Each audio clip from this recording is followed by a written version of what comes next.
I was just an ordinary high school student until one day when a strange man showed up at school. He was the alpha of a legendary werewolf pack, and he claimed I was his mate. Chapter 1. I was in Spanish, having a scripted conversation with my assigned partner, Julie. When the principal came into the classroom, he said something about me to say "or" and went back out to the hallway. I only know this because I heard my name mentioned in the whispered conversation they were having only a few feet away from my desk. Julie was talking about the supermarket and fruit she was buying when Sayer walked over to my desk and asked me in English to go out to the hall. That was the second thing that alarmed me. Sayer never spoke English in his class. Never. I stood from my desk and asked Candace Say or if I should take my stuff. He nodded slowly and quickly advised. He went over to another student and started helping her, even though she never raised her hand. I slowly picked up my backpack and stuffed my notebook in. I looked over at Julie just as she looked down, idly caressing with the wolf's mark on her neck, refusing to meet my eyes. People watched as I left the classroom. Conversations were shifted from Spanish workbook conversations to whispered rumors behind my back. After opening the door, I was greeted by the principal, in his smart, dark grey suit, and another man in casual jeans and t-shirt. I quickly eyed the stranger, tall about 6 foot with disarming grey eyes. He smirked at me and I quickly drew my eyes to the floor. I could feel the testosterone rolling off of him in waves. There was no denying it. They all had that same dominant or a werewolf. I tightened my hold on the strap around my left shoulder and stared at my shoes. What's this about? Mr. Graham, come with me. He motioned down the hall. The man beside me didn't quit smiling as we walked back to the main office. Once in the principal's office, he gestured to the cushioned seats and I obeyed while the stranger remained standing beside the door. I understand that you are 18. Tu es agent extraordinaire, Madeleine Nilben. Heartfelt thanks for your unfailing patience, enthusiasm. I shook my head. They'll be 18 in a week. Mr. Graham looked surprised. He pulled a file on his desk closer to him. After examining it for a minute, his brow furrowed and he swore under his breath. He dropped his reading glasses on the desk and wiped his face in exasperation. The man behind me shuffled impatiently from foot to foot. Mr. Graham picked up the phone and began dialing a number on the paper in front of him. I'll have to contact your parents. To my agent extraordinaire, Madeleine Nilben. Heartfelt thanks for your unfailing patience, enthusiasm. Cut the shit. They already know about it. They're packing her up right now. The man behind me finally spoke. His words made me tense. What is going on? My voice hardened, narrowing my eyes at my principal. Mr. Graham slowly dropped the receiver and straight and his already impeccable suit jacket, glancing irritably at the man. As you know, there are supernaturals in this world, one of them being werewolves. A bang from behind made me jump to my feet and whirl around to face the source of the sound. The man was practically red as a tomato as he spat his words. Enough of a history lesson. Either you spit it out, or I will. Yes, yes. The principal called my attention back, but I continued to glare at the man. Who the hell are you? I narrowed my eyes at him. In your guard and escort. What? To my agent extraordinaire, Madeleine Nilben. Heartfelt thanks for your unfailing patience, enthusiasm. Graham cut me off in a rush. It appears that you have been summoned by Alpha Alexander. There has been speculation that you are his mate. He has requested to formally meet you. My mouth dropped. Alpha Alexander. I squeaked. I backed up when Mr. Graham nodded in confirmation. A pair of hands suddenly caught me around the shoulders and dragged me out of the office. Struggling against the man's strength, the entire office watched as I was dragged out of the school. No one spoke, no one moved. The second I was out of sight, I swear I heard them shuffling papers around and taking calls as though the scene I had caused never happened or happened often enough that it wasn't a big deal anymore. Once out of the school, the man threw me literally into the back of an SUV. I tried both doors child lock. He climbed into the driver's seat and turned around before starting the car up. Listen, sweetheart. Nothing's gonna happen to you. Boss said not to touch you in any means that would harm you. Besides, you're not the type of guy to hurt a girl. Know what I mean? Just sit tight. To my agent extraordinaire, Madeleine Nilbe. Heartfelt thanks for your unfailing patience, enthusiasm. I scowled at him. Care to explain how any of this is necessary? If Alpha Alexander truly wanted to meet me, he could have just visited me at home instead of kidnapping me. Now can do. Your parents were a bit reluctant on letting their only daughter see a monster who might possibly be her other half. My parents said no to Alpha Alexander. The shock of the realization rattled the very rules beaten into our minds since the werewolves entered the population years ago. Never deny a werewolf their mate. Wait a minute. I scooted up to lean against the front seats, closer than I wished to be near my kidnapper. But I needed answers. How do I know HG's really my mate? Oh, trust me. Darling, you'll know. He turned onto an unfamiliar street. As a safety protocol, no humans were to know the location of the local pack house. Only the mates of werewolves knew, and were sworn to secrecy. Julie was claimed by the pack's beta less than a year ago. Immediately, she was expected to move in with him. I've seen the mark on her neck, the light purple-shaped toddy like a crescent moon, made it look like he seriously bruised her, and it was slowly healing. Every few days, it'd see Julie with a fresh mark. The unhealthy purple stain on her neck more prominent than the day before. When the beta finally allowed her to return to school, Julie explained that each wolf had a different mark to distinguish which female belonged to which werewolf.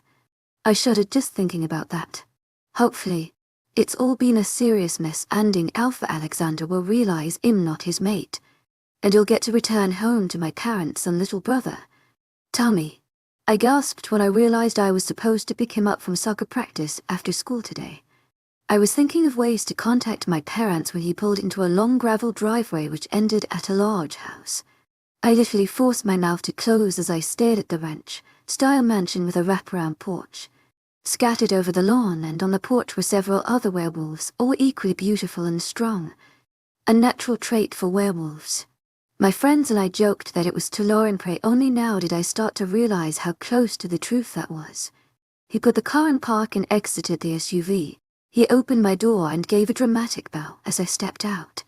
He slammed the door behind me and latched onto my upper arm. Hey, I snapped, tugging my arm out of his grasp. No need to manhandle me. I can walk on my own. You know. He rolled his eyes at me. Just come along. Princess, you've made Alpha Alexander wait long enough, huh? I stared, dumbfounded, at the rude man who kidnapped me. He grabbed me again, this time keeping his hold. I struggled against his grip, throwing curse words and threats at him with every step he dragged me. He pulled me inside the house as the meandering wolves watched in silence.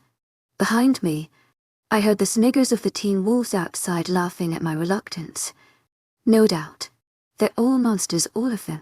He stopped right in front of a closed wooden pair of double doors, briskly knocking twice.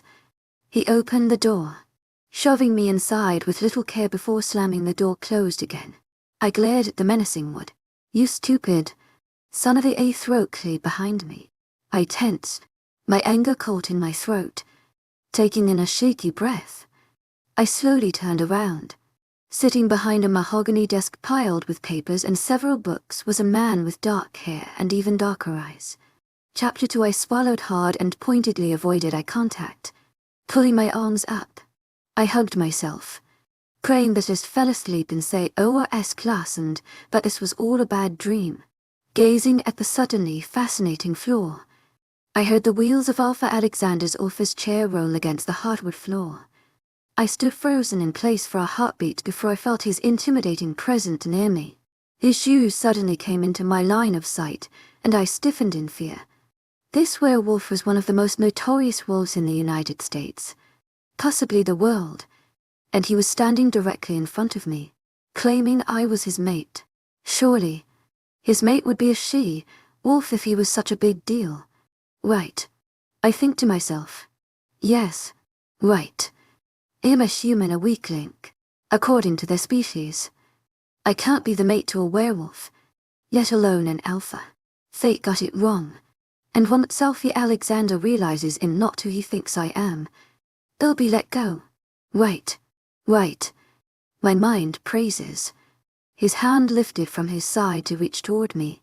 Instinctively, I stepped back, dropping my arms because he was aiming for my hand. Skin contact is one of the ways you can find your mate. The other is eye contact. If a wolf is strong enough, he or she can smell their mate from a mile away at least. That's the rumor. Alpha Alexander's hand didn't drop in defeat. It moved forward with his body, reaching out to me. I retreated backwards until the doors stopped me. I gasped in fear as he continued his advance.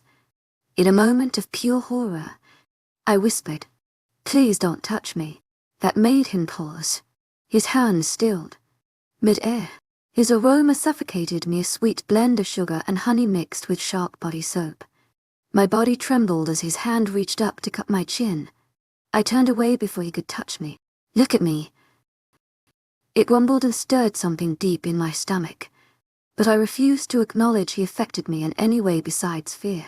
I prayed for the door to swallow me whole, but nothing happened and he only got closer to me, suffocating me once again with his scent and his presence. I felt an electric jolt when his finger brushed the pulse at my neck. I jumped and swiveled my head to glare at him. I asked him not to touch me and he disregarded my request. My eyes locked with his and almost immediately, my knees started to shake and a new feeling poured in my stomach. I refused to give a name to the new emotion. I already didn't like the feel of it. His dark chocolate gaze pierced my soul, shattering it to pieces around me. As I steadily stared back at him, his hand cupped my chin, causing another shock to rack through my body.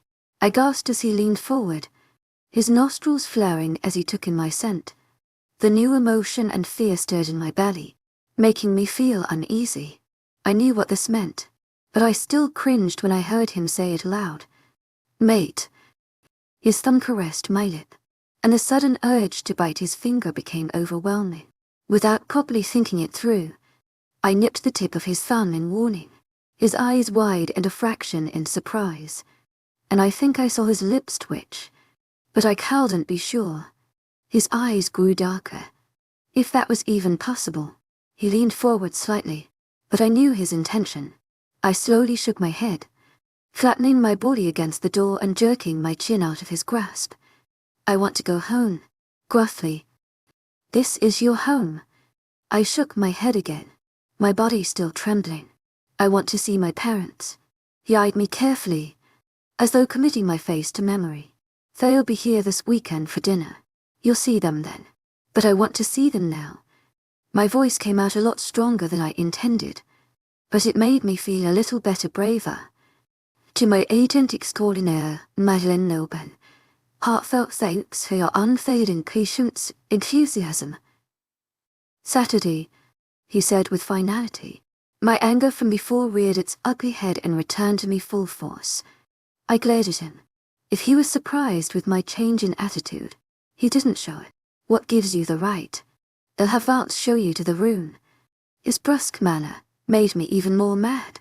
I opened my mouth to say something back, but he wrapped a hand around my wrist and yanked me forward before opening the door. It took me a moment to register the rude man who drove me here was now standing in front of me. I turned back around to snap at Alpha Alexander, but he spoke first. "We'll talk over dinner," and he closed the door, right in my face. I scowled at the wooden object standing between me and that asshole of a werewolf. "I won't be here for dinner," I muttered. Vance showed me to a large room scarcely furnished with a bed, nightstand and dresser. Nothing impressive besides the wall opposite the door, which was entirely glass. I had to admit, the view was amazing. Trees stretched for miles and the sky was so clear with the sun shining boldly to complete the picturesque view. Vance closed the door as he exited, leaving me to fend for myself. The first thing that caught me eye were the duffel bags at the end of the bed. Unzipping one, I found all my jeans and shorts. In another were all my shirts. The third were personal items such as pictures and toiletries and my laptop. I pulled out one of the picture frames. It was me at my parents', with a baby boy tucked in my small arms. My parents beamed at the camera, but I was staring in awe at the bundle of blue blankets and pale flesh in my lap. My brother, Tommy. My eyes watered as I realized that I'd have to wait 3 more days before I saw my family again.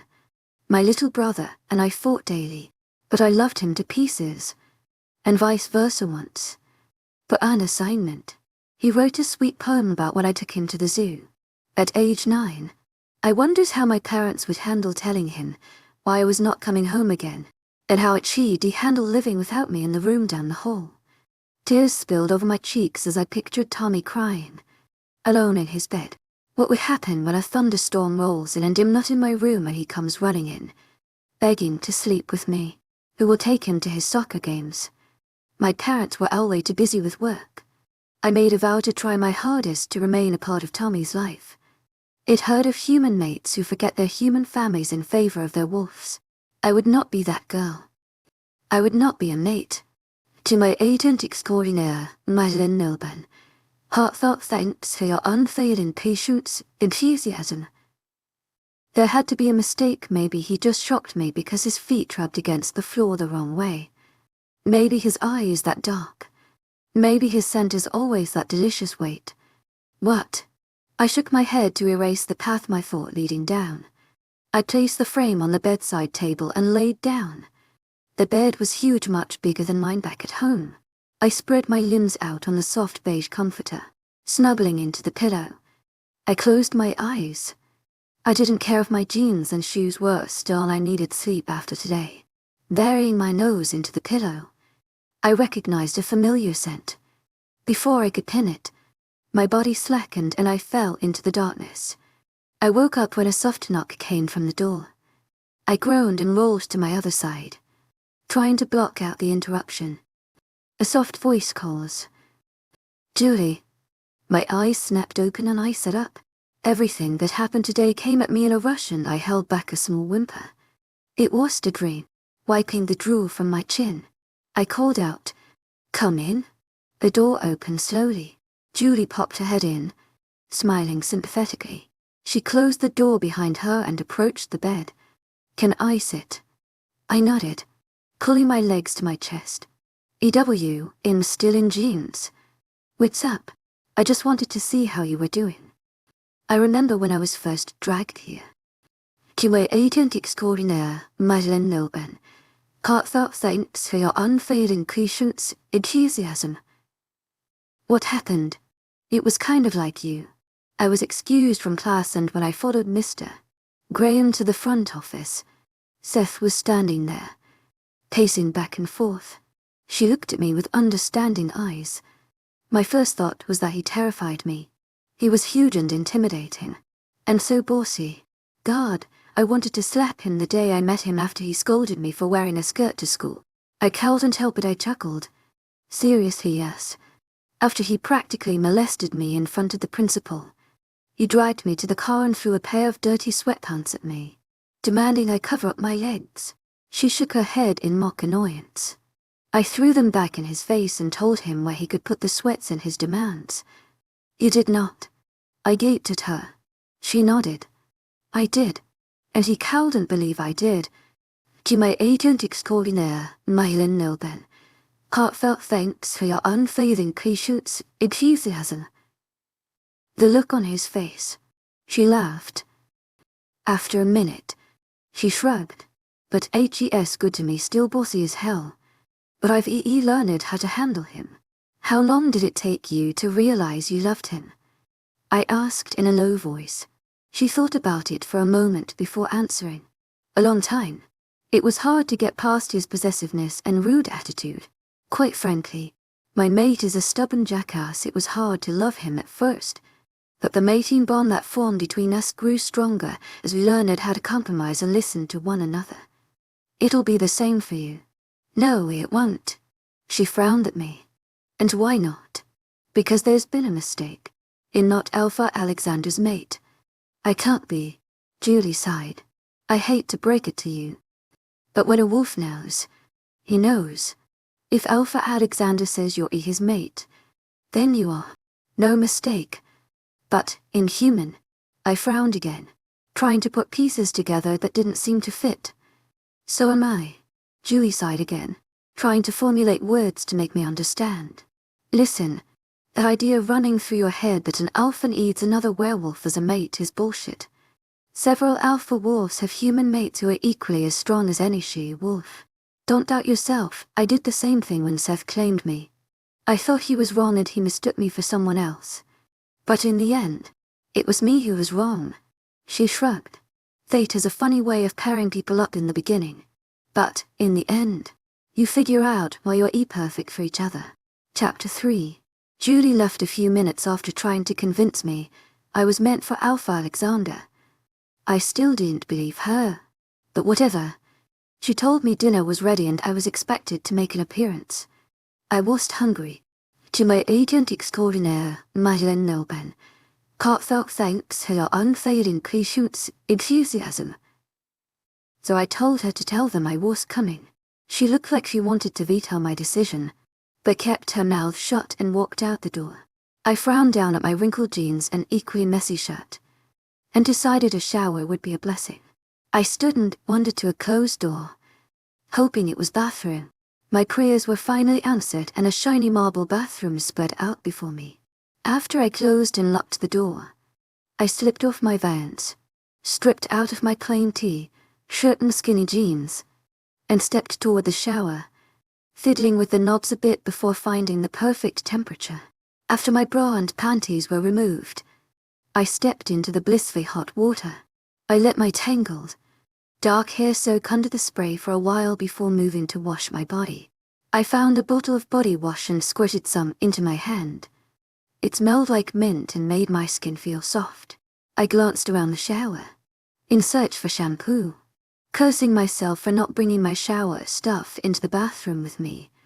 After a minute of searching, I found a black bottle of Axe. I frowned at it, deciding against using guy shampoo on my hair.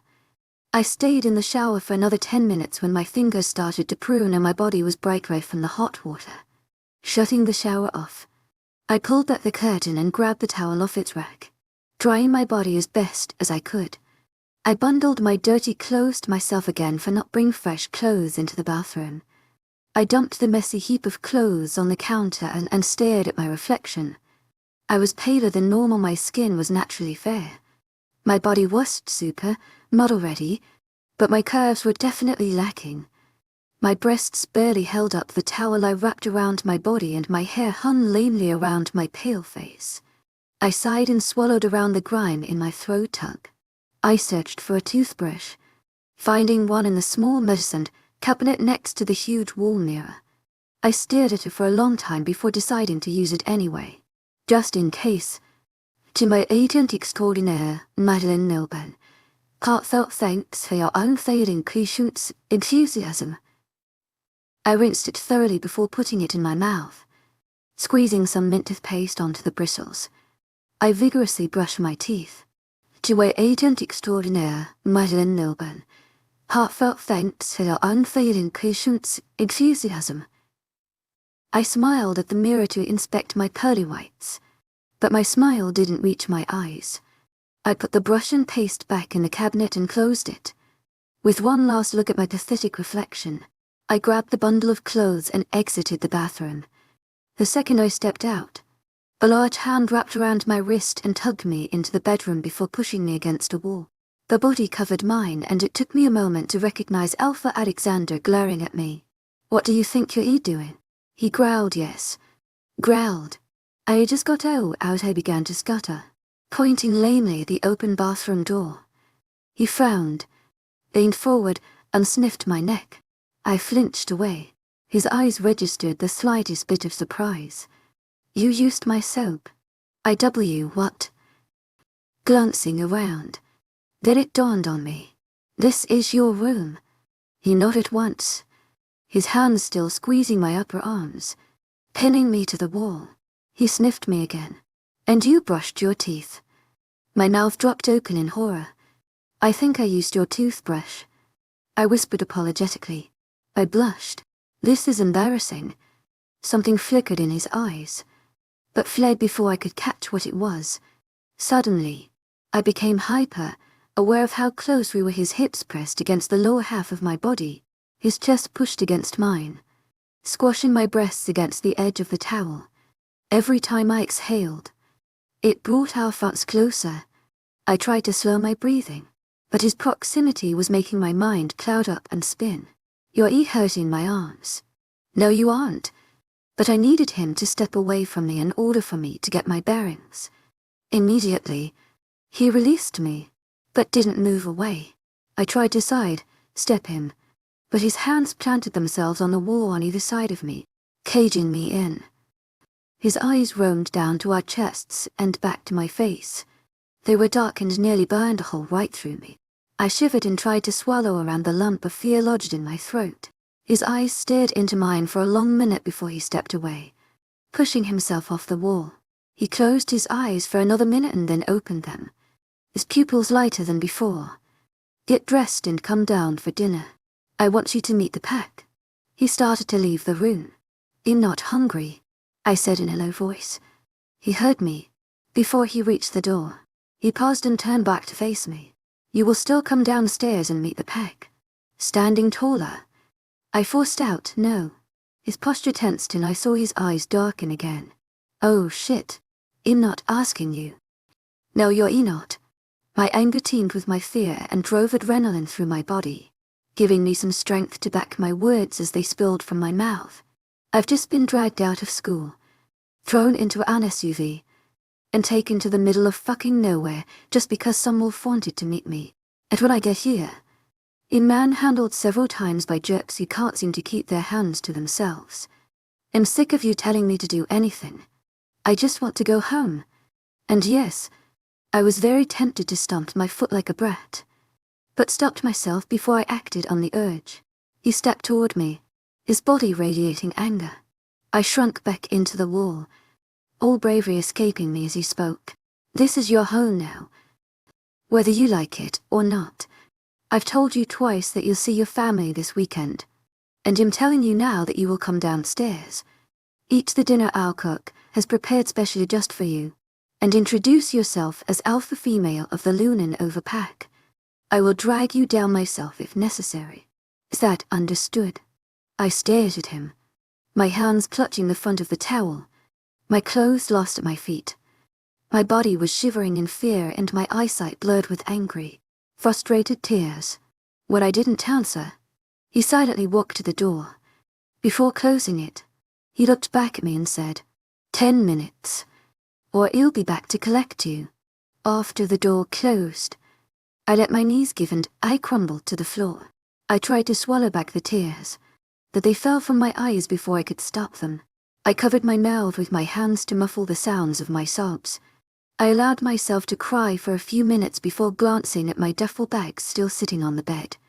Taking a deep breath, I stood. I formulated a plan as I shifted through the contents of my bags before settling on a light hoodie and black leggings. Slipping on underwear and a sport bra, I threw on the outfit and my black tennis shoes. My backpack with my cell phone and wallet was left in Mr. Grant's office. I stared out of the large window and tried to find anything to get it open, but it was tightly sealed. I cursed and went into the bathroom. A small window next to the mirror unlocked and swung open. No screen. I had to tilt my body just right to slip off the window and onto the roof. As quietly as I could, I scooted to the edge of the roof and looked below. The grass looked promising enough.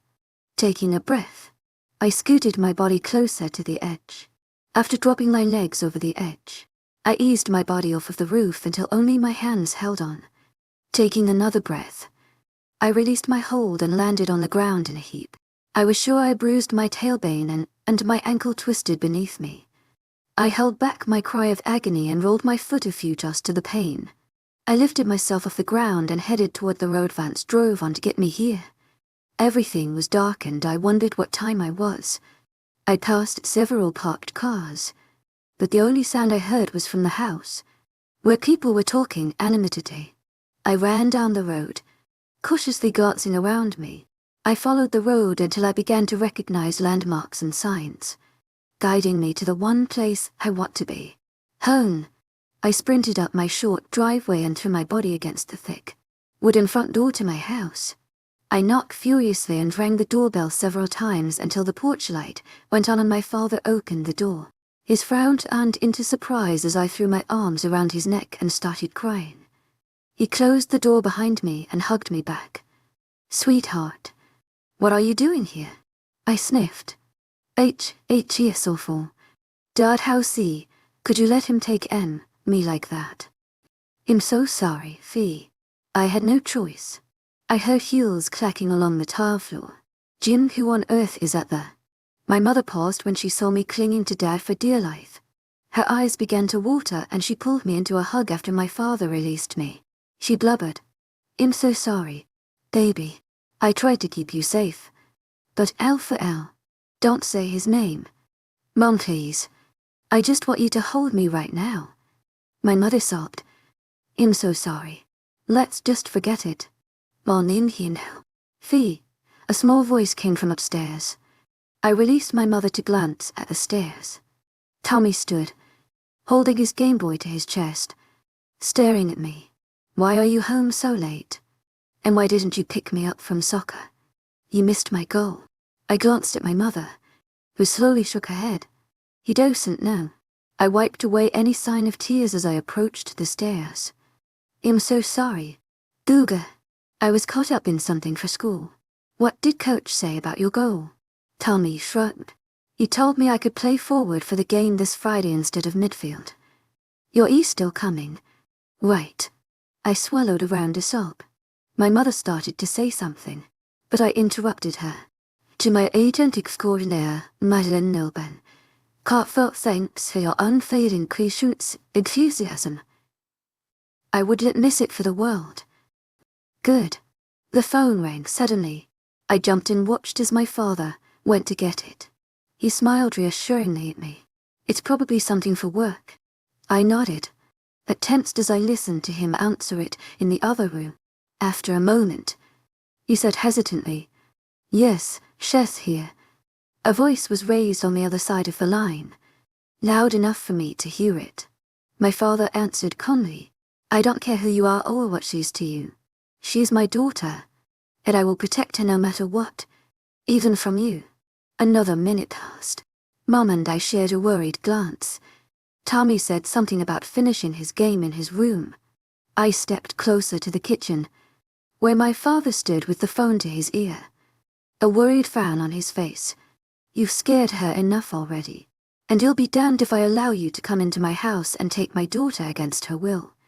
An angry voice responded, but his words were muffled. "Then that's a choice. Not yours. Good night, Alpha Alexander." Dad put down the receiver harder than necessary. "Fucking prick," he muttered under his breath. I held my breath, allowing my mother to ask the question I needed the answer to. "What did he say?" Her voice was laced with worry. Dad ran a hand through his hair. "Knowing an alpha, IG is probably on his way here." I choked back a small sob, feeling so much younger than 17. "Please don't let him take me." Mom rubbed my back soothingly. "Well, talk to him, sweetie. We'll work something out." I nodded slowly. I'm going to talk to Tommy." My parents smiled at me assuring lie, but even I could tell they were nervous about what the alpha would do once he got here. I slowly made my way upstairs, trying to think of what I was going to say to Tommy about Alpha Alexander and why I'm not going to be home very often. I had to face it. Alpha Alexander wasn't going to let me stay with my family. It's known in werewolf communities that once a wolf finds their mate, it's effective immediately, meaning that said mate is expected to move in and start popping out baby werewolf. I, for one, fully intended not to be a part of that unbreakable cycle. I knocked softly on Tommy's door and closed it behind me as I entered. "Tommy, can I talk to you for a minute?" To my agent extraordinaire, Madeline Nilben, heartfelt thanks for your unfailing patience, enthusiasm. Hold on. His tongue poked out as he twisted the Game Boy this way and that, trying to beat a level. Once satisfied, he put down the game and gave me his full attention. "What is it?" "Fee." I smiled at the nickname HED had for me since he could walk. More tears were building in the back of my eyes and my throat tightened. So I calmly tried to explain to him what was going to happen from now on. Tommy, remember how your friend Lucy at school was talking about her older sister moving in with the wolf? He nodded. Well, I'm going to move in with the wolves. Till he cocked his head. Why? Because I have to. But why? I just have to. Tommy, there's no other explanation I can give you until you're older. He grumbled. I am older. You understand one day. Little brother. When do you move in with them? A tear escaped my right eye. I wiped it away carelessly. Tonight. Why not tomorrow? All my stuff's already there. Suddenly, his eyes went wide. What about midnight adventures? Tu es agent extraordinaire, Madeleine Nilben. Heartfelt thanks for your unfailing patience, enthusiasm. Midnight adventures. Sometimes, I took him out for late-night junk food, or to a movie. One time we went to a park. But there were shady people walking around, so it didn't last long. It was a spontaneous thing, something he would always remember from his childhood. I hoped. Our last adventure was a few weeks ago. It'd been meaning to take him on another one this week, but that was seeming less likely as time went by. We'll still have them. I tried to smile. Thea, why are you so sad? He pointed at my left eye, which was now leaking tears. I'm not sad, sweetie. I'm just really tired. It's been a long day. I forced my smile to widen. Want me to tuck you in for bed? He rolled his eyes at me. I'm too old for my sister to tuck me in. I chuckled. Please. Just one last time before I go. He stared at me for a long moment and nodded. Okay. Go brush your teeth and put on some pajamas. Yes, Mon. I swatted him on the rear and waited on his floor for him to finish getting ready for bed. I tried to take deep breaths to keep me from crying anymore. I had to get my act together if Alpha Alexander was coming here to pick me up. I didn't want to show him I was scared or intimidated at the slightest. I had to let him know I was going to put up with the shit he'd already dumped on me. Think tough. Tommy Ray entered the room with his breath minty and a mismatched pajama shirt and pants on. I chuckled and stood. He climbed into the bed and I pulled the covers over his small body. I kissed the top of his head. EW Faye. Oh, stop it. I love you. Tommy. You know that. Right. He hesitated before replying slowly. I love you. Too, Fee. I kissed his head again. Good night. Googa. Night. I took one last look at him and stood straight. He eyed me worriedly as I turned to leave the room. At the door, I cracked it open before I glanced back at my brother, a boy so innocent and annoying. But I adored him all the same. I hoped to God he didn't have a mate, or if he did, should treat him better than mine was treating me thus far.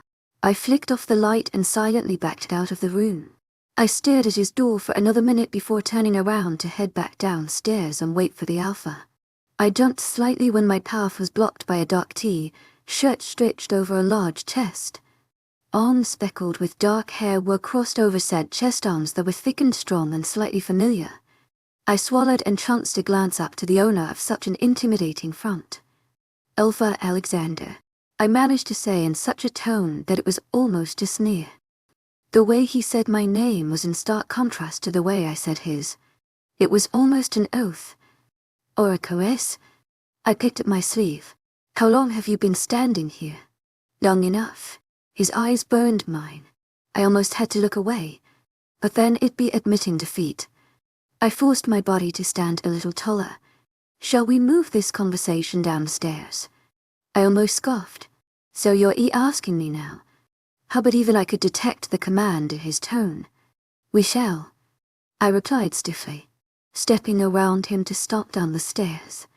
He followed me closely. I could feel the heat of his body practically pressing against me. I strode into the living room, where my parents were already sitting at the couch. My mother was whispering into my father's ear. Dad didn't look too happy. His fists were clenched in his lap, not a good sign. I sat beside them on the sofa, giving Alpha Alexander the clear warning that I chose my family over him. He stood across from us, casually leaning against the wall, hands in his front pockets. You may say your goodbyes now.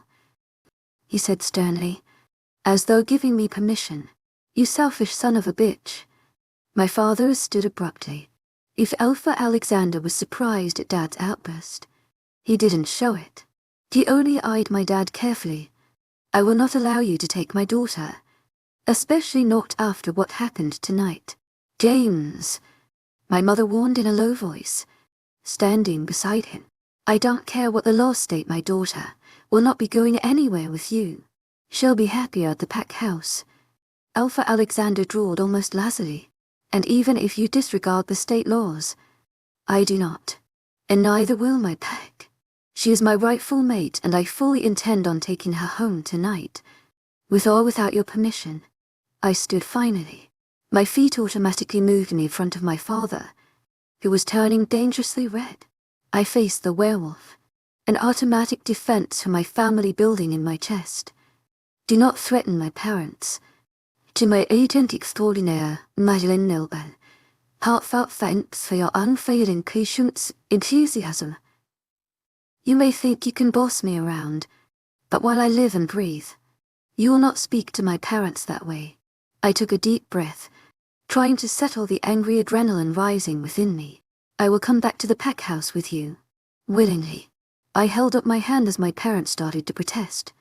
I will meet your pack, but only if you agree to my conditions. His eyes held surprise, with a hint of what I almost interpreted as admiration. Speak your terms. I can see and speak to my family whenever it pleases me. I can go to Tommy's soccer games and pick him up from school. I can continue my day routines. Only I will live with you in the pack house.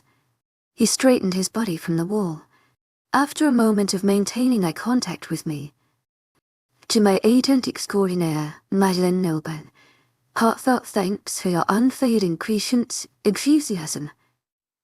My family is also under the protection of you and yours. They will remain a part of my life, and I will remain a part of theirs.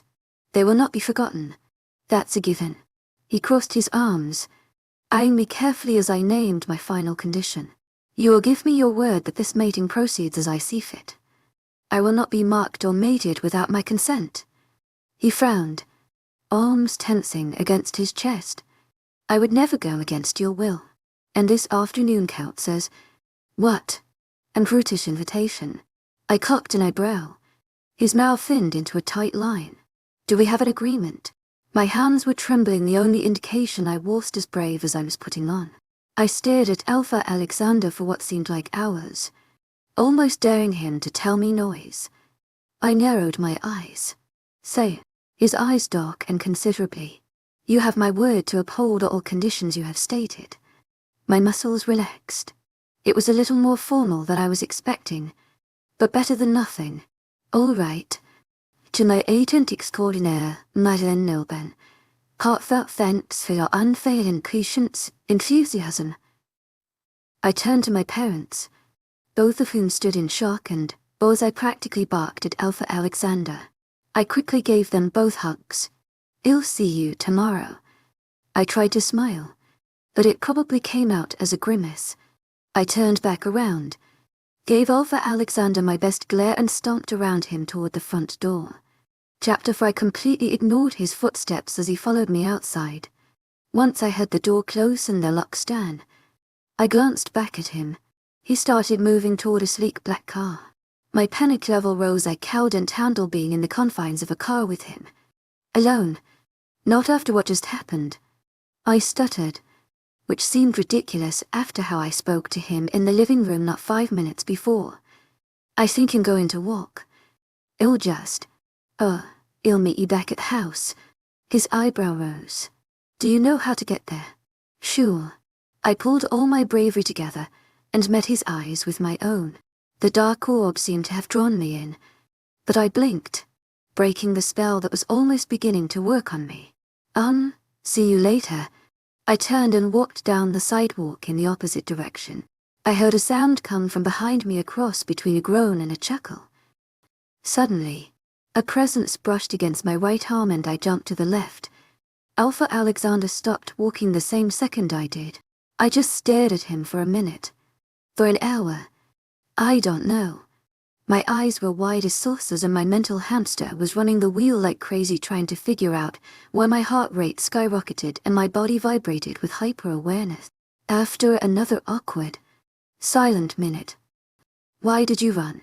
Because you're an asshole. It leaked out I had no control as the words fell from my mouth. But his reaction was worth it, his eyes wide and a fraction, and he just stared at me, as though no one had ever spoken to him like that before. Probably because no one ever had. I admit the process of bringing you to the pack house was difficult. I could think of a dozen words to describe the process, and difficult isn't one of them. I snapped. He glared at me. You have to understand. I started walking, ignoring whatever he had to say after that. I don't have to understand anything. Alpha Alexander, I've taken courses on your history. I know all the graphic details of matings. What I don't seem to understand is your complete lack of chivalry. When a guy likes a girl, he asks her on a date, or buys her a teddy bear, or something along those lines. He does not kidnap her. I am not some pubescent boy. I am alpha of the largest pack this side of the Mississippi. I apologize if I violated your sensitivities when I sent Vance to gather you from the pathetic institution they call a school. But I was not given permission to enter your home and speak to you. God, you're like a walking Jane Austen novel. I picked up my walking speed. My sensitivities, as you call them, weren't just violated. I'm a human being, Alpha Alexander. I'm entitled to some civility when it comes to meeting someone new. If you were so determined to meet me and get this mating mojo shit started, why the hell didn't you come pick me up yourself instead of sending your lap dog to do the dirty work for you? You are the most difficult female I have ever had the chance to meet. He spat. Don't meet many females then. Do you? I asked dryly. You have got to be the rudest asshole I've ever met. Guess that makes us even, huh? His eyes darkened. I was unable to take you home myself because I'm in the middle of a war. A war I intend to win. In order for me to do that, I must meet with other alphas, discuss strategies and find shelter and food for civilians. I was growing anxious. My wolf was tearing at my mental binds. Vance saw that and knew who you were to me. He volunteered to pick you up and I didn't decline his offer. I had stopped walking. To my agent extraordinaire, Madeline Nilban, heartfelt thanks for your unfailing patience, enthusiasm. I squeaked. With who? That is not important. We're almost home now. You will meet the pack. They have been waiting to see you since Vance left to fetch you. I am not an object. You do realize that, right? I don't need to be fetched. He didn't bother replying. He kept pace with me. If I sped up, so would he. When I slowed down, he fell right into step with me. I just wanted to be alone and he was a constant shadow, following me around. What about your car? I asked after a few minutes of walking silently. Vance will pick it up in the morning. Vance fetches a lot of things for you. It seems like, I said darkly. He narrowed his eyes. Don't be nasty. Sorry if I've violated your sensitivities. To my agent extraordinaire, Madeline Nilban, heartfelt thanks for your unfailing patience, enthusiasm. You're an infuriating little girl. I am not a little girl. I grunted. Besides, you chose me. No fate did. Blame her. I pulled my arms across my chest. I sure as hell am. Are you cold? I quipped. What? Are you a gentleman now? I shivered as the wind picked up. Without answering my snarky question, an arm wrapped around my shoulders and pulled me into the side of a large chest. The warmth radiating through the dark shirt was the only reason I didn't shove him off. I huffed and hesitantly wrapped my arms around his large torso. Just because I'm cold, I muttered. He didn't bother to respond. We walked for nearly half an hour in silence. The pack house was not as close to my house as I thought. I ran home almost blindly, so that would explain why walking back was taking so long. When I saw lights in the near distance, I started to tense. I purposefully tried to slow down, but Alpha Alexander held onto me tightly and forced me to keep pace with him. I tugged against his hold, but it remained firm and only pulled me into his side even more. I scowled at him, but he didn't see. I took a deep breath as we approached the front porch. Lights peeled from every window. Laughter and other joyful noises echoed from inside the house. He yanked me onto the front step and reached to open the door. Wait. I grasped for a last effort to ditch the whole meat, and shouldn't I look a little more? I don't know. Put together before meeting everyone. I attempted to run my fingers through my hair, but they got stuck halfway through. I made a show of trying to straighten my hoodie and dusting off my leggings. Can't it wait until tomorrow? It'll look presentable then. Stop stalling. You will meet the pack tonight. I grunted in frustration, lifting my arms up before dropping them in defeat. I looked like a hobo. His hand reached up and ran a finger through my hair, miraculously missing a tangle, and cut my chin. You look beautiful. I didn't have a chance to respond to the compliment before he opened the door and pulled me inside. I stared, dumbfounded, at the large group of people that filled every square foot of the first floor of the house. Several lingered by the front door. A few sat on the stairs, but the majority of people stood in the front room and the hall.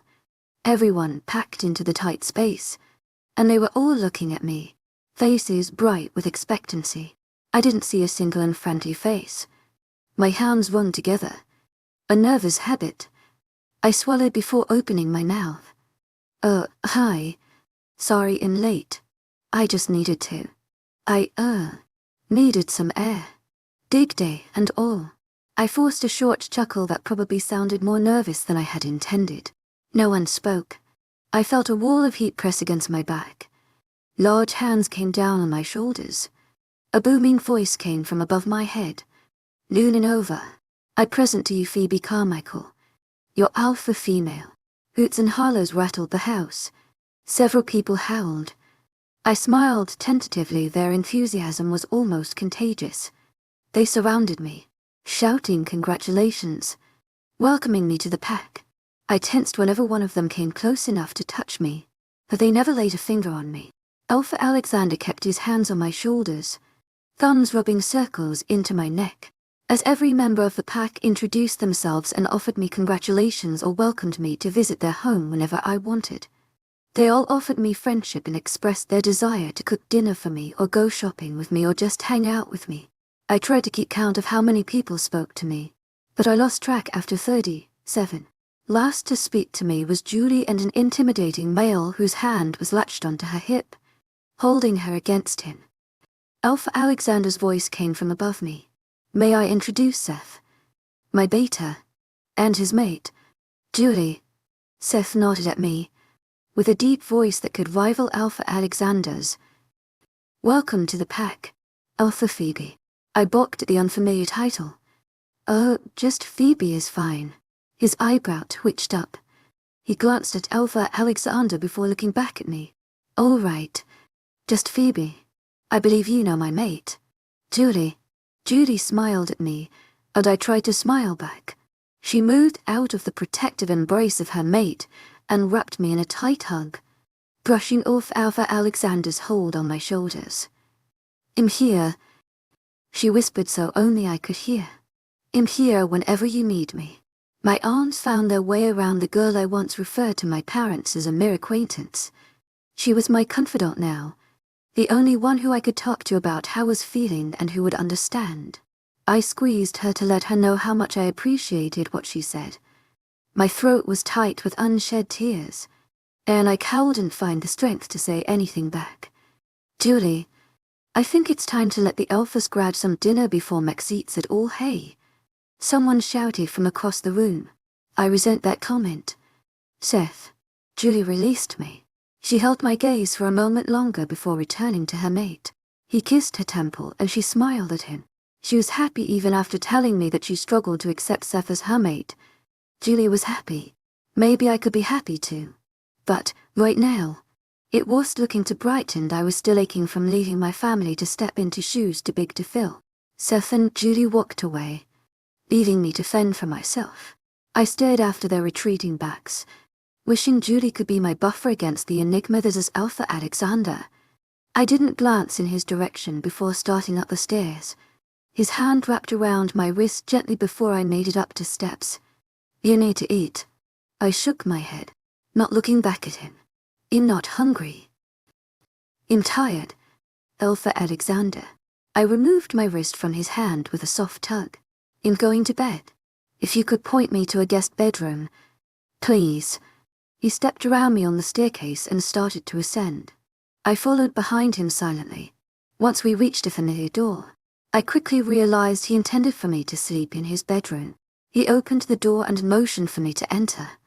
"No," I said firmly. "I want my own room. Please. This is your room." "It's our room." I shook my head. "Remember my conditions. Alpha Alexander. You agreed to proceed with the mating as I see fit. I want my own room. All the other rooms are taken." "I doubt that." His eyes narrowed at the challenge. "I will not touch you inappropriately, if that's what you're afraid of." "I'm not afraid of anything." To my agent extraordinaire, Madeleine Nilban. Heartfelt thanks for your unfailing patience, enthusiasm. Okay, maybe that is what I'm afraid of. But he doesn't need to know that. "Then you'll sleep here." He let the words "end of discussion" hang off the end of that sentence. He brushed past me and went downstairs. I stuck my tongue out at his retreating figure. Begrudgingly, I entered the bedroom. I closed the door and twisted the lock in a weak attempt at keeping him out. I knew he could easily break down the door, but my hope was that he'd get the hint and go sleep in his office or somewhere else. I grabbed my brush and dragged it through my hair, wincing at every tangle. I quickly braided my hair and switched my hoodie for an oversized T-shirt courtesy of an ex-boyfriend. I was debating on changing out of my leggings in favor of cotton shorts when the doorknob jiggled. I jumped and spun around just in time to see it open. Alpha Alexander enter. Eyebrows raised. "Did you?" he began, but cut off when his eyes landed on my T-shirt. I crossed my arms over my chest self-consciously. "What are you look?" He cut me off, reaching a hand out and grabbing a fistful of my shirt, pulling me toward him roughly. "Whose is this?" I curled my hands around his arm, attempting to push him away from me, but he didn't budge. He pulled me closer to his body. "It smells like a male." "It was my boyfriend's." I mumbled. His eyes narrowed. "You do not have a boyfriend," he said dangerously. My eyes widened in fear. "X," I whispered. "X." He slowly released my shirt. "Take it off." I choked on my own saliva. To my agent extraordinaire, Madeleine Nilban. Heartfelt thanks for your unfailing patience, enthusiasm. To my agent extraordinaire, Madeleine Nilban. Heartfelt thanks for your unfailing patience, enthusiasm. "Take it off." "And no, I will not tell you again." "Why? Because it smells like male. Take it off or I'll rip it off of you." His eyes glowed with the threat. "But," I lied. "It's the only nightshirt I have." He broke eye contact with me to turn to the dresser. He pulled out a dark T-shirt twice the size of the one I was already wearing. He handed it to me. "You can wear this." I took the shirt. He stared at me expectantly. I rolled my eyes and went to the bathroom. I felt him follow me and I turned around, pushing my hand to his chest. I ignored the shivers bolting through my body at the simplest touch. "I can do this by myself." He glowered at me as I closed the bathroom door. I stripped out of the T-shirt I had stolen from my great boyfriend's house a few summers ago. We only lasted a couple months. I wanted the T-shirt because my best friend said it was what girlfriends do, sleep in their boyfriend's clothes. I had to admit, it did still smell like him, no matter how many times I washed it with my girly detergent. I switched T-shirts and re-emerged from the bathroom. Alpha Alexander was leaning against the doorframe and watched me as I dramatically spun in a circle, as though modeling a dress. "Happy now. The big, bare T-shirt is off." He pushed off the wall and leaned forward, pressing his nose against my neck. I jolted in surprise, stepping back. His hand at the small of my back stopped me, pulling me closer. He breathed against my throat, puffs of air tickling my skin. I forced my hands to push him away. He reluctantly stepped away from me, dropping his arms to his side and stepping over to the nightstand, where a steaming plate of food sat. "You need to eat," he said for the second time that night. "I told you. Stop being difficult. Eat'll be back in a little while. I need to take care of some pack business. There are more blankets and pillows in the closet if you need them." With that, he left. I approached the nightstand. On the dinner plate was steak cut up into bite-sized pieces, a small salad, mashed potatoes, and a bread roll. A fork sat beside the plate and I grabbed it.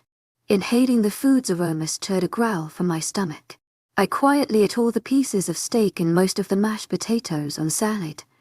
As I nibbled on the bread roll, I stepped into the closet and grabbed the blankets and a pillow. I laid one blanket on the floor in the corner against the glass wall, as far away from the bed as possible. I finished the bread roll and curled up under the second blanket, tucking it under my chin. I stared out the large window, thinking about my family and what tomorrow will bring, hoping to God that this was all a nightmare and that I was going to wake up in my own bed in the morning. Chapter 5. When I woke up, the first thing I realized was that I wasn't in my own bed. The second thing, I was in someone else's bed. I sat up and glanced around the room. I was alone, but when I glanced at the empty space of bed beside me, I saw a clear outline of a head in the other pillow. I quickly got out of the bed. The makeshift bed I had made the night before was still on the floor. I didn't have to wonder how the hell I got into the bed. I knew Alpha Alexander placed me there. I wanted to punch something, preferably the bossy Alpha. He purposefully went against my wishes, knowing that I would be upset. Something inside of me knew that he never touched me inappropriately, but I still didn't like the idea that he picked me up and placed me in bed with him. I needed space, which was why I slept on the floor. I didn't know what sort of activities he participated in that bed. I didn't want to sleep in the same bed with him, much less the same room. I made a decision to demand for my own room when I saw him next.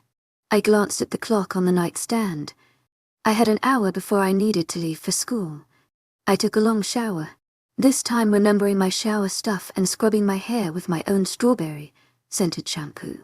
After dressing in a maxi skirt and cardigan with a decorative scarf, I quickly brushed my wet hair and shook it out so that loose, damp strands went down the length of my back. I applied a thin layer of mascara and lip gloss before stepping out of the room. I still didn't have my backpack, but I figured I'd get it when I returned to school. I went downstairs and followed the sounds of breakfast. When I stumbled into the kitchen, I found it buzzing with morning excitement. After standing in the doorway for a moment, I attracted attention. One werewolf spotted me, then he alerted everyone else by abruptly standing and bowing his head toward me. I slowly found mine as everyone dropped their spoons and forks, standing to nod at me respectfully. Panicked, I searched for something to say. Sorry to interrupt. I was just Phoebe. I turned to Julie, who was grinning at the breakfast bar. Come sit. It's just cereal this morning. Pick your poison. I sat beside her, grateful to find a familiar face. Everyone returned to their breakfast as I picked up a box of Cinnamon Toast Crunch. I poured it into a bowl along with some milk.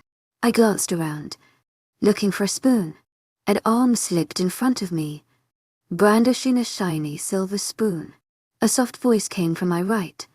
"Jason Cox at your service, milady."